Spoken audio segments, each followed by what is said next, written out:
안녕하세요. 청취자 여러분들, 추워지는 날씨에 집구석에 틀어박혀서 사연만 주야장천 듣고 있다가 용기를 내서 저도 사연을 올려봅니다. 저는 아직까지는 신혼을 즐기고 있는 30대 후반의 새댁이랍니다. 제가 진짜 어릴 때부터 기가 막히고 코가 막히는 일들이 엄청나게 많았거든요. 대부분 다 제가 가진 기 때문에 일어난 일들인데 이게 결혼하고 나서도 이어질 거라고 생각도 못했어요. 정말 재미난 일화들이 많아서 친구들이 라디오 사연을 올려봐라, 인터넷에 올려봐라 많이 추천을 해줬고요. 제 신상이 털릴까봐 차마 올리지 못하고 있다가 이렇게 익명으로 보낼 수 있는 곳이 있다는 걸 알고는 바로 글을 써봅니다. 제 이야기 한번 진득하게 들어주시고 재미있다고 해주시면 고맙겠습니다. 저는 어릴 때부터 기가 세다는 이야기를 들으면서 살았습니다. 왜 그런지는 모르겠는데 가끔 길에서 마주치는 할머니들이고 아줌마들이고 아따 조그마한 게 기가 세네 하는 말들을 하셨어요. 300안의 눈동자가 더 그런 이미지를 만들었나 싶기도 합니다. 제가 좀 흰자가 크거든요. 하도 듣다 보니까 그냥 그러려니 하고 살았는데 중학교 때 작은 소란이 한 번 있었습니다. 같은 반 친구네 집으로 숙제를 하러 갔는데 그 친구네 집이 무당집이었거든요. 집에 발을 들이고 친구네 엄마한테 인사를 딱 올렸더니 색동 저고리를 입고 머리를 틀어 올린 친구 엄마가 인상을 팍 쓰더라고요. 저한테 신이 들러붙는다고 당장 꺼지라고 파츠랑 소금을 막 뿌리는 거예요. 친구가 놀래서 엄마 뭐 하는 거야 하는데 친구네 엄마는 눈에 보이는 게 없는 사람처럼 저에게 팥 소금 한 통을 다 때려 부었습니다. 기가 어쩜 저리 세냐면서 부정타니 당장 신당에서 나가라고 소리를 막 지르더라고요. 다음에도 이런 봉변 당하기 싫으면 2번 다신 무당집 근처에도 가지 말라고 하면서요. 숙제를 하러 간 건데 그런 봉변을 당해서 너무나도 어이가 없었죠. 친구와의 사이도 자연스럽게 멀어지게 되었습니다. 고등학교에 진학해서부터는 자연스럽게 무당집 근처는 쳐다도 보지 않았습니다. 그때 무섭게 팥을 던지고 소금을 뿌리던 친구의 엄마 얼굴이 생각났기 때문이었죠. 저는 고등학교를 무사히 졸업하고 대학에 진학했고 남자친구가 생겼습니다. 남자친구가 군대에 가기 직전 둘이서 제주도로 여행을 떠났는데 5월의 따뜻한 기운에 유채꽃이 만발한 삼방산 근처에 놀러 갔죠. 그런데 5월이 무슨 전국에 있는 무당들이 다 제주도로 내려오는 시기라고 하더라고요. 무슨 할매의 기운을 받아야 한다고 무당들이 삼방산 한라산 근처에서 기도를 드린다고 하더라고요. 하필이면 날짜가 비슷하게 겹친 건지 한복이나 색동옷을 입은 딱 봐도 무당 같은 사람들이 여럿 있더라고요. 남자친구랑 아무렇지 않게 데이트를 하고 있는데 무당들과 눈이 마주칠 때마다 저한테 욕을 하더라고요. 육실할년 신 넘어갈라 이러면서 저를 째려보고 떨어지라고 막 손을 허이허이 젓고 그랬어요. 도대체 저는 무슨 죄가 있다고 이런 취급을 받아야 하는 건지 여행까지 와서 기분이 잡쳤죠. 오죽하면 어떤 무당이 멀찌감치 서서 저한테 자네는 신을 모셔야 해. 생각 있으면 지리산 산신령님을 찾아와 하더라고요. 소름이 막 쫙쫙 돋는데 기가 너무 세면 큰 신들이 다 달라붙는다고 그래서 그런 거라고 자기 할 말만 하더라고요. 같이 여행 간 남자친구가 저한테 소름이 돋는다면서 너 정체가 뭐야? 우리 헤어져 하더라고요. 제주도 여행까지 가서 차인 사람 바로 접니다. 근데 그때까지는 그냥 어이가 없구나 하는 마음이 더 컸거든요. 여기서부터 제가 기가 진짜 세긴 세구나 하고 느끼게 된 사건이 또 벌어집니다. 제주도에서 결국 헤어짐을 맞이하게 된 남자친구가 저랑 헤어지고 나서부터 악몽에 엄청 시달린다고 하는 겁니다. 꿈에 귀신들이 나와서 그 여자는 어디 갔어? 그 여자 데려와 이런다는 거예요. 2달 만에 피골이 상접한 채로 나타나서는 다시 만나달라고, 헤어지고 나서부터 귀신이 들러붙는 것 같다고 난리를 치더라고요. 잘못했다고 제발 만나달라고 애원을 하는데 진짜 정신 나간 놈인가 싶었습니다. 무당들 때문에 부정 탄다고 헤어지자고 하더니 귀신이 저 찾는다고 다시 사귀자는 게 말인가요? 그래서 정신 나갔냐고, 내가 너랑 다시 왜 만나겠냐고 진절머리를 쳤죠. 가서 귀신 밥이나 차려주라고 내 앞에서 이럴 바에 굿이나 하겠다 했더니 진짜 구슬했대요. 그 뒤로 애가 밤에 잠도 못 자고 점점 말라가더니 나중에는 영양실조까지 왔다고 군대에서 탈영하겠다고 난리를 치고 했다네요, 글쎄. 결국에는 휴가 나와서 굿판 지대로 벌렸다고 하는데 학교도 자퇴해버려서 소식은 끊겼습니다. 솔직히 저도 좀 무섭긴 하더라고요. 그런데 귀신들이 절 찾는 것 치고는 평온한 일상을 보내면서 살고 있었답니다. 귀신을 본 적도 없고 그 흔한 가위 한번 눌려본 적 없었거든요. 우리 집도 독실한 기독교 신자들로 드글드글했고요. 귀신보단 확실히 사람이 더 무서운 거 아닌가요? 아무튼 저는 자퇴한 전 남자친구는 깔끔하게 잊어버린 채 대학 생활을 참 알차게도 보냈습니다. 제가 동아리 활동을 꽤 열심히 했는데 그 동아리가 바로 연극 동아리였습니다. 한 학기에 한 번 서툰 실력으로 공연도 올리면서 활기찬 동아리 활동을 하고 있었죠. 근데 소극장에 귀신이 많다는 소문이 슬금슬금 돌고 있었어요. 공연 중간에 소극장 조명이 갑자기 고장이 난다던가, 무대 뒤에서 소품이 제멋대로 움직인다던가, 객석에 매번 똑같은 자리에 소복 입은 여자가 앉아있다던가 하는 소문이요. 진짜 소문이 사실인 것 마냥 무성하고, 제가 연극 동아리 들어오기 전부터 있었던 선배는 귀신을 봤다고 우기기도 했어요. 근데 저는 4년 내내 동아리 활동을 진짜 열심히 했음에도 불구하고 귀신은 한 번도 못 봤거든요. 오죽하면 궁금해서 소극장에서 밤이라도 새워야 하나 싶을 정도였습니다. 일이 생겨서 야간 작업을 못하는 날이면 다음날 꼭 동아리 애들이 귀신을 봤다고 호들갑을 떨었거든요. 문제없던 조명이 갑자기 터져나간다던가, 소품을 잘 정리해뒀는데 만진 사람도 없는데 소품들이 제각기 떨어져 있다던가 하는 일이요. 제가 없을 때만 그런 일이 생기니까 귀신이 나를 따돌리나 싶을 정도였습니다. 아무튼 그게 동아리 활동에 열을 올리던 시점에 저는 새 남자친구가 생겼죠. 우리 동아리 사람은 아니었는데 연극영화과를 다니던 엄청 잘생긴 미남이 동아리 공연을 심심해서 보러 왔다가 무대에 선 저를 보고 반했다는 겁니다. 서툴게 대사 하나하나를 치는데 전공자의 느낌은 없어도 진심이 느껴지는 연기였다며 홀딱 반해버렸대요. 제가 뭐 청초한 분위기를 자아내는 그런 여자라나 뭐라나. 삼배가 아니라 귀신 눈깔 가졌다는 이야기는 들어봤어도 청초하다는 이야기는 처음 들어서 조금 우쭐했네요.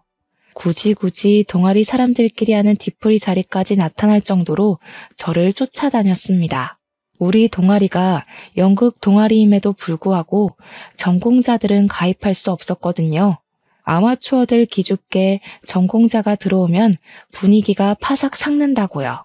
남자친구는 연극영화과에 재학 중이라 당연히 우리 동아리에 가입은 할 수 없었죠. 그렇지만 저를 쫓아다니면서 잡일이라도 시켜달라고 허구한 날 동아리방 찾아와서 저한테 치근덕댔어요. 밥 먹자, 커피 먹자, 시험 공부 같이 하면 안 되냐 하면서요. 지는 시험도 우리랑 다르면서. 결국 사귀는 수순으로 가게 되었어요. 생긴 거 하나는 끝내줬거든요. 원래 남자는 얼굴 뜯어먹고 사는 거라고 했습니다. 우리 엄마가요. 아무튼 그렇게 연애 잘하고 저는 대학교를 졸업하고 불문과 전공을 살려서 취직을 하게 되었습니다. 프랑스 책을 번역하는 작업을 했는데 임금이 무척이나 쏠쏠했고 부업하기도 좋았습니다. 처음에는 프리랜서로 일하고 싶었지만 출판사에서 돈을 꽤 얹어주겠다는 말과 외주 작업하는 데 터치 안 하겠다는 조건을 걸었어요. 구직난에 시달리는 친구들을 보면서 저는 참 운이 좋다고 생각했습니다. 중간중간 부업으로 논문 번역도 해주고 통역 알바도 뛰면서 돈을 쓸어 모으기 시작했습니다. 사회 초년생 치고는 돈을 꽤 많이 만질 수 있게 되었죠. 그 돈 벌어서 다 어디다가 썼는지 궁금하시죠? 바로 남자친구 뒷바라지 했습니다. 연극하는 남자가 벌어봐야 돈을 얼마나 벌겠습니까? 제가 밥 먹여, 옷 사줘, 커피 사줘 다 해줬죠. 연극 공연하면서 틈틈이 영화사의 프로필 사진인지 뭔지를 돌리고 배우로 성공해보겠다고 열심히 노력을 하더라고요. 그게 기특해서 제가 돈 쓰는 거 아까운 줄 모르고 다 쏟아부었죠. 그렇게 시간이 흐르고 흘러서 연애한 지 몇 년이 지난지도 까먹은 어느 날 남자친구가 저에게 그러더라고요. 우리 엄마가 너 한번 보고 싶다는데 만나보는 게 어떻겠냐고. 우리가 연애한 지도 벌써 6년이 넘었다고. 나이도 나이였고 이 사람이랑 이렇게 만나다 보면 자연스럽게 결혼도 하지 않겠나 싶어서 고개를 끄덕였습니다. 잔뜩 긴장한 상태로 꽤 꾸미고 나가 남자친구의 엄마를 기다렸죠. 근데 멀리서부터 저를 한눈에 알아보고 다가온 어머님이 저를 보자마자 땡 하면서 싫은 소리를 픽 내뱉는 거예요. 귀가 심상치 않다더니 진짠가 보네 하시는데 이게 다 무슨 소리지 싶었어요. 지금 남자친구 만나면서 기가 세다는 이야기를 단 한 번도 입에 올리지 않았고 무당집은 근처도 안 갔으니까 그럴 일이 없었는데 말이죠. 오죽하면 제주도로 여행 가자고 하길래 5월은 죽어도 안 된다고 피하기까지 했거든요. 우리 아들이 너랑 만나면 아들 기가 팍팍 죽는다고 하던데? 어머님 무당이세요? 저는 너무 놀라서 남자친구네 어머님께 무당이냐고 되물었죠. 저런 소리를 할 사람은 무당밖에 없으니까 합리적인 의심이었다고 생각했습니다. 그러자 어머님께서 하는 말이 무슨 소리냐고 내가 왜 무당이야? 하시면서 버럭 하시더라고요. 저는 왜 기분 나빠하는지도 이해가 안 가서 그냥 무당도 아니면서 왜 무당 같은 소리를 하고 있냐고 물어봤습니다. 그제야 이야기를 하시는데 본인이 사실은 점집을 열심히 다니고 있다면서 점 보러 다니는 거 좋아하냐고 물어보시대요. 그동안 무당들에게 당한 게 한두 개가 아닌데 제가 점 보러 다니는 걸 좋아할 리가 없지 않겠어요. 그래서 그냥 침착하게 저 기독교인데요. 무속신앙 같은 거 안 믿어요 했죠. 제가 무속신앙이라고 딱 잘라서 이야기를 하니까 어머님이 입을 삐죽 내밀고 말씀하셨습니다. 어디 하나 마음에 드는 구석이 없네. 무속신앙이라고 해도 신 잘 모시는 무당 만나면 예언자가 따로 없어. 마음에 드는 구석이 없으시면 이만 갈까요? 아니, 너는 무슨 만나자마자 바로 간다고 그러니? 너 번영이란다며? 우리 아들 뒷바라지 한다고 그러던데 계속 할 거니? 듣자 하니까 어머님이 말도 좀 생각 없이 하는 것 같고 은근히 기분이 나쁘더라고요. 막말로 제가 지 아들 먹여 살리고 있는 거나 마찬가지인데 저한테 고맙다고 빌어도 시원치 않을 판에 말이죠. 어차피 오늘 보고 안 볼 사람이 될 수도 있으니까 하고 싶은 말 다 하자 싶어서 저도 지지 않고 맞불 작전을 놨죠. 앞으로 어머님께서 뒷바라지 하실 거면 저는 그만두고요. 어머, 얘 말하는 거 봐라. 너 우리 아들 좋아서 만나는 거 아니야? 좋아서 만나는 건 맞죠. 안 좋아하면 가진 거 쥐뿔도 없는 거 왜 만나겠어요? 근데 연애하면서 시자 노릇하는 어머님까지 케어해야 하는 거면 별로 만나고 싶지 않네요. 어머나 세상에. 그 무당 말이 진짜 용하긴 용하다 얘. 말 한마디도 안 치고 또박또박 대꾸할 거라고 하던데 진짜 지는 법이 없어. 얘, 너 마음에 든다. 글쎄 그 무당이 뭐라 그랬는지 알아? 네가 우리 아들 길을 팍팍 잡아먹고 살긴 할 건데 절대로 우리 아들 굶기는 일은 없을 거라고 하더라고. 네가 장군 중에서도 완전히 대장군감이라지 뭐야? 이순신. 제가 이순신이라는 말에 마시던 커피를 뿜어냈습니다. 가까스로 정리를 하고 이순신이 뭐냐고 물어보니까 어머님이 엄청 뿌듯해하면서 그러시는 거예요. 우리 아들 쭉 만나면서 절대로 굶지 않게 해달라고요. 너만 믿는다? 이러시는데 이걸 좋아해야 하는 건지 말아야 하는 건지 제가 가만히 허허 웃고 있으니까 긍정의 의미로 받아들인 건지 나중에 전 보러 같이 가자고 하셨어요. 직접 얼굴 보고 사주 보는 게 좋다고 더 정확하게 알 수 있다고 하시는데 그건 거절했죠. 저 기독교인이라서 싫어요. 그런데 안 가요. 거기다가 제가 점집 가면 무당들이 신 떨어진다고 싫어하던데요. 하루 이틀 겪은 게 아니라서요. 이런 대화가 오고 가는 동안 남자친구는 어디서 뭐 했는지 궁금하시죠? 바로 옆에서 이게 다 무슨 대화야 하면서 눈알만 굴리고 있었습니다. 차라리 옆에 앉아있지 않았더라면 더 막 나갈 수 있었을 텐데 남자친구가 옆에 있어서 조용히 받아칠 수밖에 없었네요. 그나마 저는 면역이 조금 있는 대화라서 어머님이랑 이야기를 나눌 수 있었는데 제가 뭣도 모르는 애였다면 이게 다 무슨 소리야 하고 기겁을 했겠죠. 딱 우리 남자친구 얼굴이 그랬거든요. 이게 다 무슨 개뼈다귀 같은 소리야 하면서요. 그렇게 한 번 만나 뵙고 난 이후에 꾸준히 연락하고 귀찮게 하면 정리해야지 싶었는데 이상하리만치 연락이 없더라고요. 간섭도 없고 점집 가자는 이야기도 없고 그날 만났을 때는 제 머리채라도 붙잡고 갈 기세였거든요.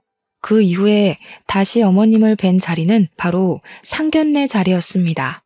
1년을 더 연애하고 프로포즈를 받게 되었고 결혼을 하기로 했거든요. 7년이나 연애를 했으니 새로운 사랑을 찾기도 어려운 나이가 되었고 남자친구랑 그만큼 만나면서 싸운 일이 손에 꼽히는 정도라 잘 살 수 있을 것 같았어요.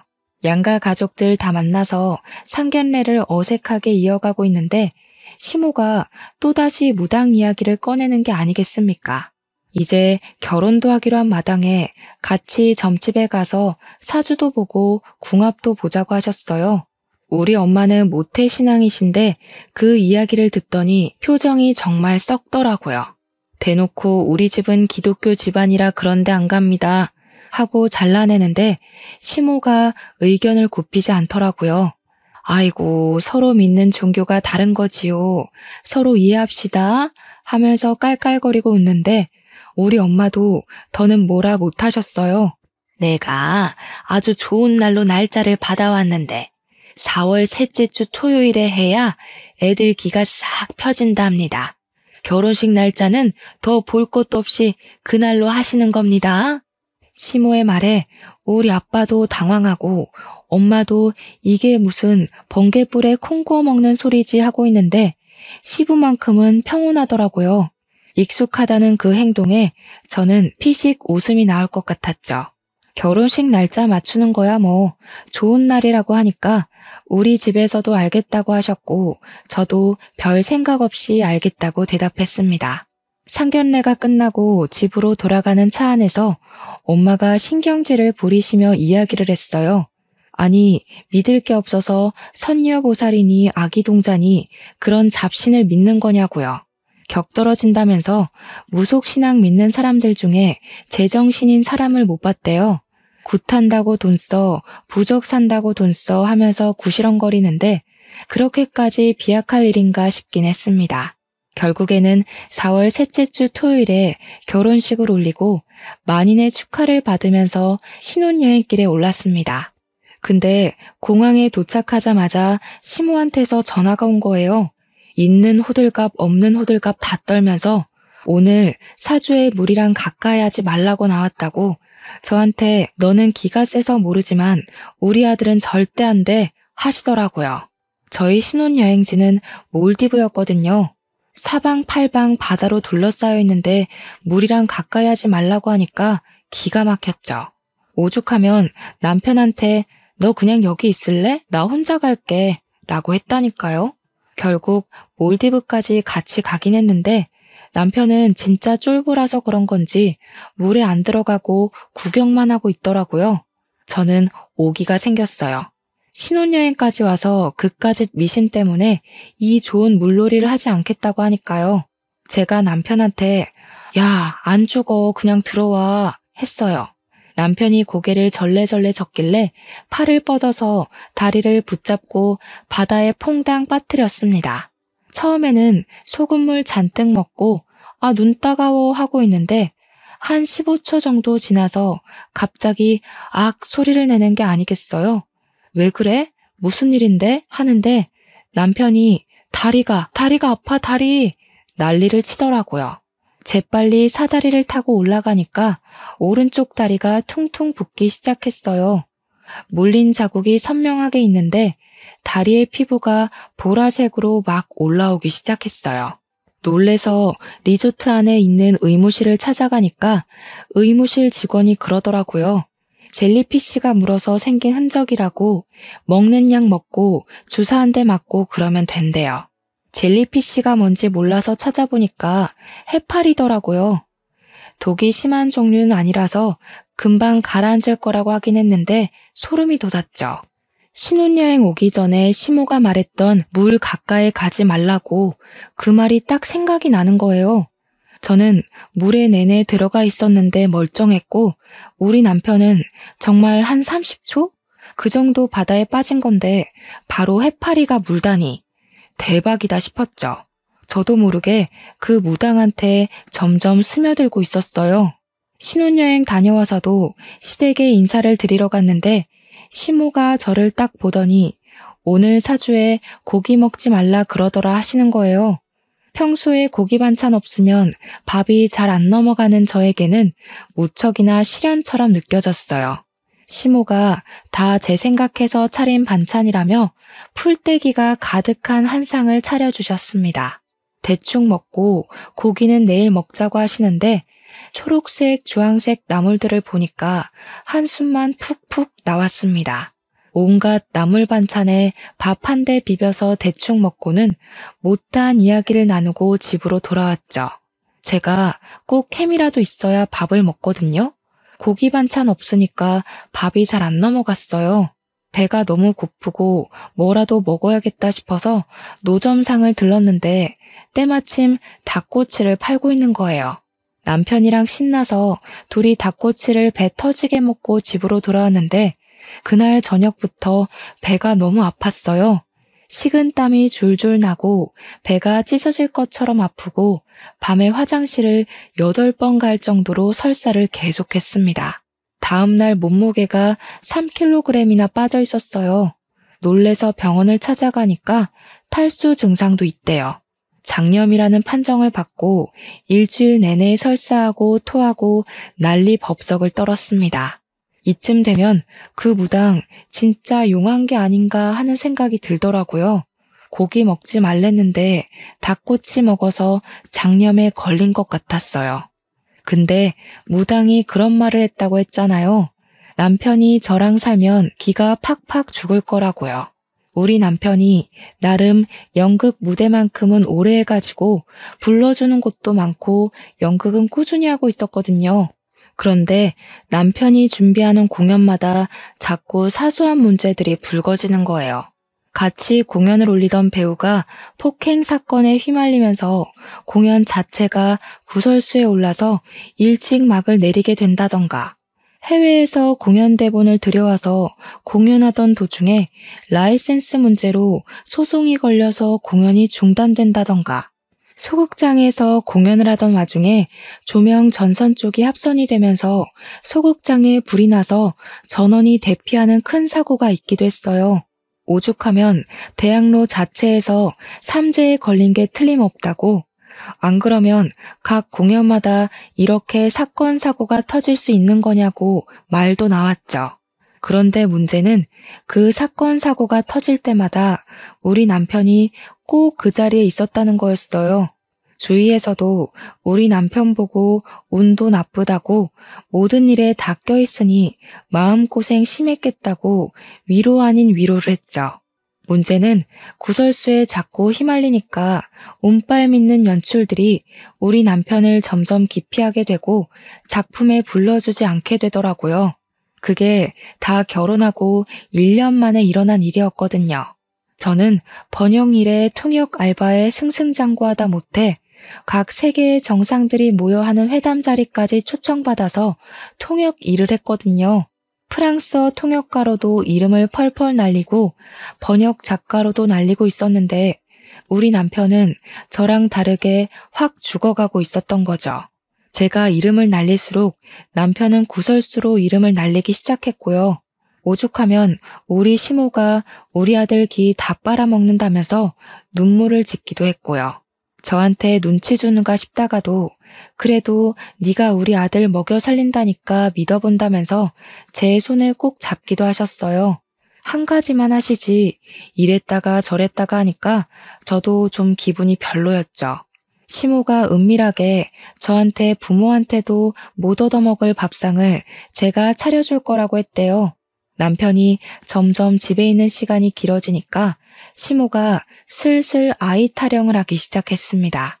저한테 넌지시 아이 계획은 언제 세울 거냐고 전보로 가게 말을 해달라고 하는데 별 생각 없었거든요. 그때까지만 해도 제가 일을 열심히 하고 있고 불러주는 데가 많다 보니까 아이 생각은 전혀 하지도 않았죠. 그랬더니 시모가 제 눈치를 슬쩍 보면서 무당이 그러던데 신혼 때 빨리 아이를 가져야 그나마 길을 나눠서 아들 일이 잘 풀릴 거라고 했다고요. 제가 돈을 쓸어 담고 잠도 못 잘 정도로 바빠 죽겠는데 임신할 때는 아니다 싶었죠. 좀 더 있다가 가질 예정이라고 두루뭉술하게 대답을 했더니 시모가 눈치를 줬어요. 애 낳기 전까지는 우리 아들이 내내 피가 마를 일만 가득하던데 하면서요. 예, 그러면 내가 부적 쓴 거 있는데 그거라도 좀 들고 다니면 안 되겠니? 이러면서 하도 귀찮게 굴길래 알겠다고 했습니다. 길을 눌러주는 부적이라고 하면서 꼭 지니고 있으라고 신신당부를 하길래 가방 속에 넣어두고 다녔어요. 그런데 그 부적을 들고 다니면서부터 저한테 이상한 일들이 벌어지기 시작했습니다. 멀쩡한 길을 걸어가다가 갑자기 튀어나온 돌부리에 걸려서 자빠지거나 하는 그런 운 나쁜 일들이요. 분명 돌부리를 본 적도 없는데 갑자기 넘어지고 생전 처음으로 침대 모서리에 발가락을 찧어서 부러진다거나 하는 일이요. 오죽하면 제가 통역 일을 하러 나가야 하는데 발가락이 갑자기 부러지는 바람에 걸을 수가 없게 된 거죠. 중요한 자리였는데 결국 동기한테 일을 떠넘길 수밖에 없었습니다. 그날 피눈물이 날 것 같은 기분을 맛보았죠. 근데 웃긴 건 저한테 그런 사소한 불행한 일이 벌어질 때마다 남편한테는 일이 쑥쑥 들어오기 시작한다는 거였어요. 갑자기 작품이 2개나 들어오고 제가 발가락이 부러졌을 땐 글쎄 영화 조연자리의 캐스팅이 떡하니 된 거죠. 순간 찜찜한 마음이 확 치솟았어요. 이러다가 내가 죽는 거 아닌가? 내가 큰 사고를 당하고 남편이 영화 주연 맡고 그런 거 아닌가? 하는 생각이요. 그래서 어떻게 했냐고요? 부적을 태워버렸습니다. 또 어디서 주워들은 건 있어가지고 그걸 태워야지만 화를 피할 수 있다고 하더라고요. 그래서 활활 잘도 태웠죠. 그 이후에 우리 남편은 연기력에 문제가 있는 것 같다고 영화 자리에서 잘리게 되었고요. 공연 하나는 무산되고 아동극 하나 덜렁하게 되었습니다. 우리 남편이 꼴에 자존심은 있어서 절대로 아동극은 안 하겠다고 했는데 일자리가 없으니까 하게 되더라고요. 호랑이 분장하고 어흥어흥하고 있는데 제법 귀엽긴 했습니다. 남편의 소식을 들은 시모가 아니 왜 잘 나가다가 고꾸라지는 거지? 하면서 저한테 부적 어쨌냐고 물어보더라고요. 태워버렸다고 했더니 제 등짝을 때리고 난리가 난 거예요. 그게 얼마짜린데 그걸 태우냐고요. 발가락 부러지고 액땜했다 싶어서 태워버렸다고 하니까 저를 표독스럽게 째려보더라고요. 예, 너 임신하고 싶으면 입던 속옷 들고 오란다. 지금 입고 있는 팬티 좀 벗어서 나한테 주렴 보살님 갖다 드리게. 어머님 노망 났어요? 뭘 달라고요? 그 무당 변태 아니에요? 그러니까 시모가 노발대발하면서 어디 그런 막말을 뱉냐고 하늘이 노하시니까 얼른 바닥에 침을 퇴퇴 뱉으라는 거예요. 어이가 없어서 시모를 기가 막히다는 얼굴로 쳐다봤죠. 아니, 무슨 초등학생도 아니고 침을 퇴퇴 뱉어요. 그런 거 안 해요. 그리고 아직 임신할 생각도 없다니까요. 저희 아이 계획은 알아서 세울 거니까 상관하지 마세요. 네가 임신을 해야 우리 아들 기가 산다니까. 그놈의 기가 도대체 뭐라고 저를 이렇게나 괴롭히는 건지 짜증이 확 나더라고요. 하루 이틀도 아니고 중학교 때 팥과 소금 맞은 이후로부터 저를 끊임없이 괴롭히고 있었으니까요. 어머님, 제가 그래도 고분고분하게 지금까지는 시키는 거 다 해드렸잖아요. 자녀 계획만큼은 남편이랑 저랑 둘이 알아서 잘해볼 테니까 제발 신경 끄시라고요. 한 번만 더 선 넘으시면 그때는 모욕죄로 신고할 겁니다. 제가 딱 정색하고 이야기를 하니까 시모는 부들부들 떨기만 했어요. 그러더니 그러면 점집이나 한번 같이 가달라고 굿이라도 한번 하자고 했죠. 결혼하기 전부터 내내 기독교 집안이라 그런 거 안 한다고 말을 했는데도 졸라대니 너무 피곤했죠. 얼마나 맹목적으로 믿으면 사람 말은 듣지도 않고 이렇게 자기 할 말만 우겨댈 수 있을까 궁금하기도 했고요. 곰곰이 생각해보니까 어차피 기가 센 사람인데 제가 쫄릴 게 뭐가 있나 싶었어요. 무당이 되려 저를 쫓아낼 수도 있는 일이니까 시모한테 알겠다고 한번 가보자고 했습니다. 그랬더니 세상 해맑게 웃으시면서 너무너무 좋다고 신난다고 하시더라고요. 저한테 어떤 생각이 있는지도 모르고 아이처럼 좋아하시는 거 보니까 양심에 조금 찔리기도 했지만 이 방법을 써야겠다고 생각했습니다. 더 이상 집에서 무당의 무자도 꺼내지 못하게 만들어버리겠다는 생각으로 계획을 짰어요. 약속을 잡고 무당 집에 딱 들어섰는데 무당이 위아래로 저를 쫙 훑어보면서 딱 한마디 하더라고요. 며느리? 이러는데 느낌이 뭔가 자기적인 느낌이 들었어요. 일부러 사나워 보이고 싶어서 아이라인을 쭉 빼서 그리고 볼에는 말도 안 되는 연지곤지를 찍고 입술을 쥐잡아 먹은 것처럼 짙은 붉은색으로 칠하고 왜 삼류 영화에나 나올 법한 그런 촌스러운 무당 흉내내는 느낌이 딱 드는데 눈빛만 봐도 알겠더라고요. 이 사람은 가짜다. 그냥 사기꾼이다 하는 수준이었죠. 그도 그럴 게 우리 시모가 이 무당한테 쏟아부은 돈이 어마어마했거든요. 그 돈 벌어먹으려면 무슨 구라를 못 칠까 하는 생각이 있었던 거죠. 제 길을 잡겠다는 건지 뭔지 저한테 생년월일 이러는데 날짜를 말해주었어요. 저한테 기가 세네 하면서 남편 잡아먹을 사주라고 딱 잘라 이야기를 하는 겁니다. 아니, 언제는 남편이 나한테만 붙어있으면 평생 배고를 일 없다고 하더니 무슨 남편 잡아먹을 사주라고 말을 바꾸는지. 자기가 굿해주는 순간 그런 나쁜 기운이 다 물러가니까 굿을 하래요. 3천만 원 현금으로 준비해서 들고 오면 바로 굿해준대요. 그러면서 씩 웃더니 네 남편 신혼여행 가서 물 가까이 하지 말라고 했더니 물에 빠져 죽을 뻔했지? 이러는 겁니다. 제가 신혼여행 가서 시모한테 해파리에 물렸다고 하면 걱정 많이 하실까봐 그냥 물에서 큰일 날 뻔했다고만 둘러 이야기했거든요. 해파리에 물렸다는 건 꿈에도 모르는 시모가 무당한테 가서 그냥 물에 빠져 죽을 뻔했대요 하고 말한 거죠. 무당은 가짜 정보를 듣고 마치 자기가 꿰뚫은 것 마냥 저한테 이야기를 한 거고요. 거기서 의심은 확신이 되었고 얘는 가짜다 하는 생각을 하게 되었습니다. 확실하게 길을 눌러버리려고 저는 고개를 끄덕이면서 물에 빠져 죽을 뻔했죠 라고 대답을 했어요. 그게 다 너한테 더러운 물귀신이 들러붙어서 그런 거야. 그 귀신을 떼어내려면 내가 굿을 해야지만 돼. 물귀신 때문에 네 남편이 그 좋은 데 가서 물에 빠진 거야. 수영장이 얼마나 위험한 줄 알아? 분명 그 리조트에서 죽은 사람이 한둘이 아닐 게야.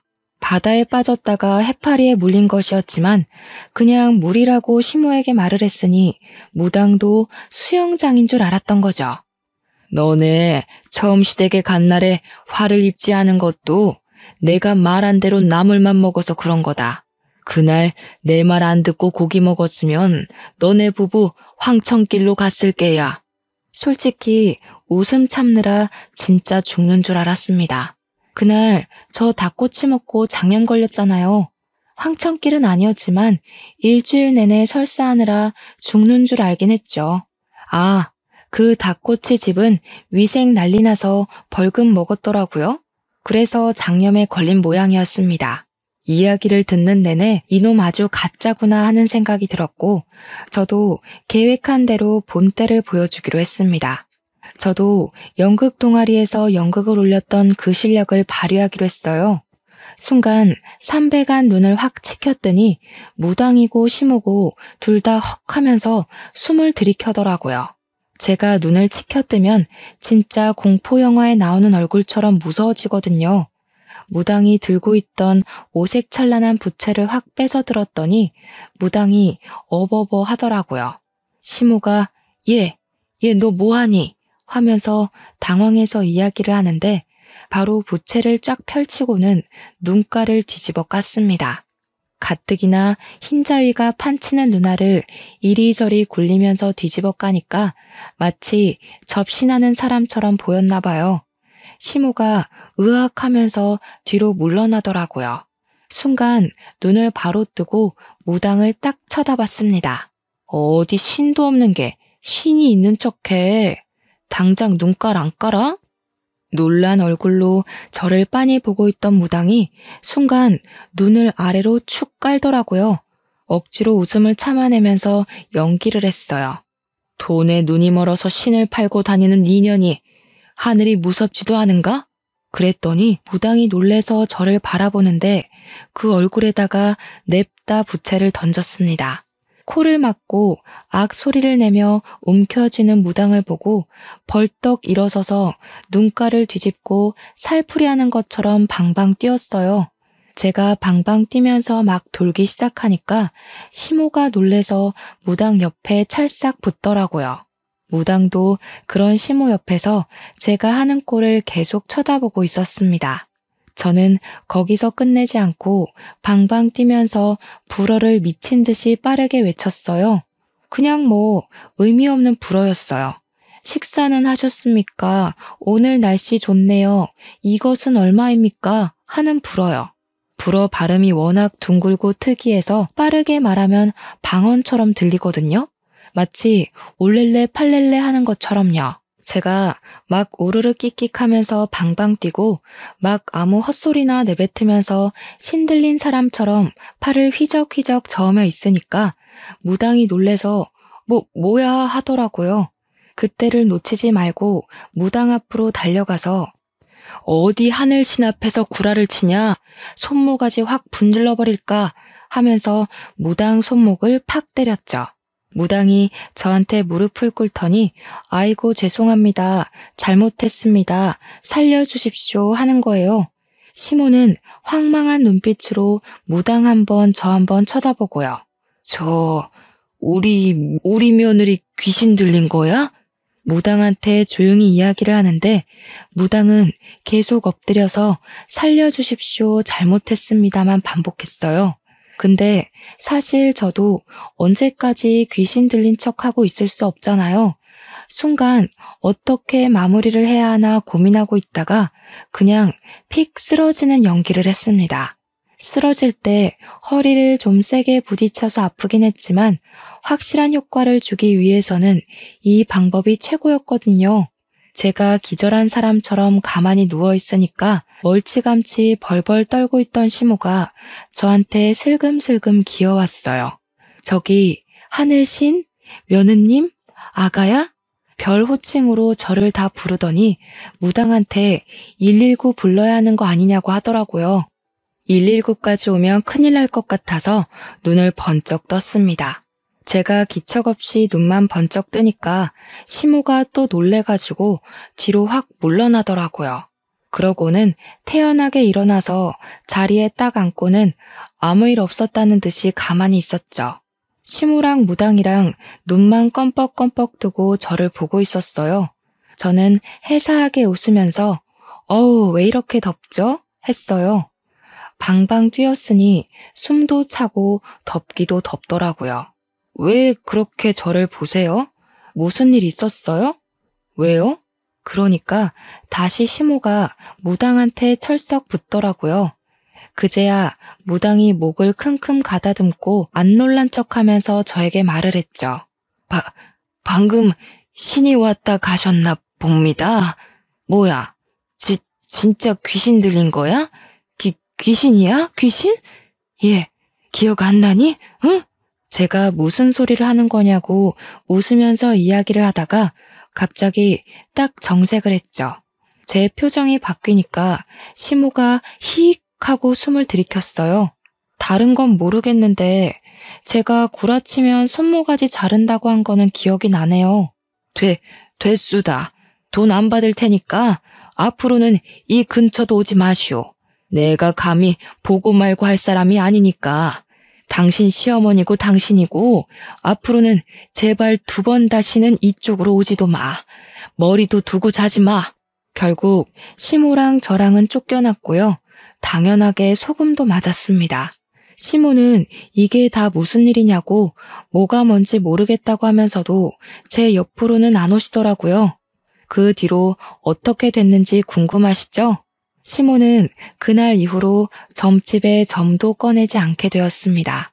저한테는 물론이고 가족들한테까지도 무당 타령, 점집 타령, 부적 타령, 굿 타령 전부 다 뚝 그치셨어요. 시부가 하도 궁금해서 요즘은 왜 점보러 안 다니냐고 물어봤더니 시모가 갑자기 소름이 돋는다면서 팔을 막 문지르시더래요. 그러면서 우리 집에 큰 신이 사는데 무슨 점을 보러 가냐고 됐다고 이제 그런 거 안 믿는다고 했대요. 큰 신이 산다는 게 뭐야? 하면서 시모한테 되물으니 저한테 물어보라고 했다는 거예요. 시부가 궁금해서 못 참겠다며 그날 점집 같이 가서 도대체 무슨 일이 있었던 거냐고 하더라고요. 너네 시엠이 말이다. 어떻게 점집 끊게 만든 거냐? 내가 카드를 잘라버리고 현금을 막아버렸을 때도 꾸역꾸역 빚내서 가던 사람인데 말이야. 남편도 도대체 어떤 방법을 쓴 거냐고 궁금하다고 난리를 치길래 결국 이실직고 했죠. 시부랑 남편만 몰래 불러놓고 신들린 연기 한번 보여주니까 둘 다 침만 꿀꺽 삼키더라고요. 남편이 저한테 그랬어요. 너처럼 연기 기가 막히게 하는 비전공자가 있는데 내가 연기로 먹고 살 수 있겠냐? 시부도 저한테 여우주연 상감이라며 박수 신나게 쳐주셨고요. 그 이후로 남편은 예전처럼 다시 연극판에서 공연 들어오는 거 열심히 하고 항상 감사하며 살고 있고요.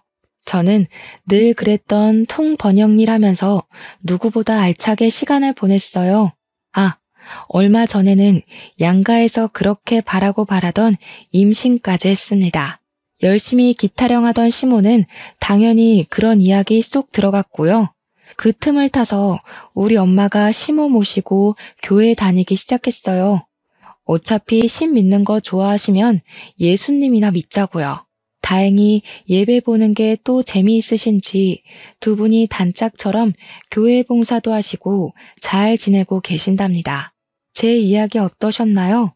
무속신앙 믿는 시모 제대로 퇴치했죠? 이만큼 확실한 방법도 없는 것 같습니다. 여러분도 저와 비슷한 일을 겪고 계신다면 간단한 불어 몇 개 외워서 해보셔요. 생각보다 간단하고 조금의 쪽팔림만 참아낼 수 있다면 최고의 선택이라 믿어 의심치 않습니다. 점 보는데 몇 천만 원을 쏟아부었다는 우리 시모도 한 방에 나가 떨어졌으니까요. 이제 저는 남편이 제 기에 눌려 산다는 이야기도 아이를 낳으면 기가 나눠진다는 이야기도 믿지 않습니다. 그저 각자의 자리에서 충실하게 하루하루를 살다 보면 서로 좋은 일이 언젠간 터지겠죠. 남편도 꾸준히 노력하고 있으니까 그 자리에서 더 좋은 배역을 맡아 연기할 날이 올 거라고 믿어요. 저도 더 열심히 일해서 우리 가족 먹여 살리는데 힘써 보겠습니다. 저는 여기서 마무리하도록 하겠습니다. 감사합니다.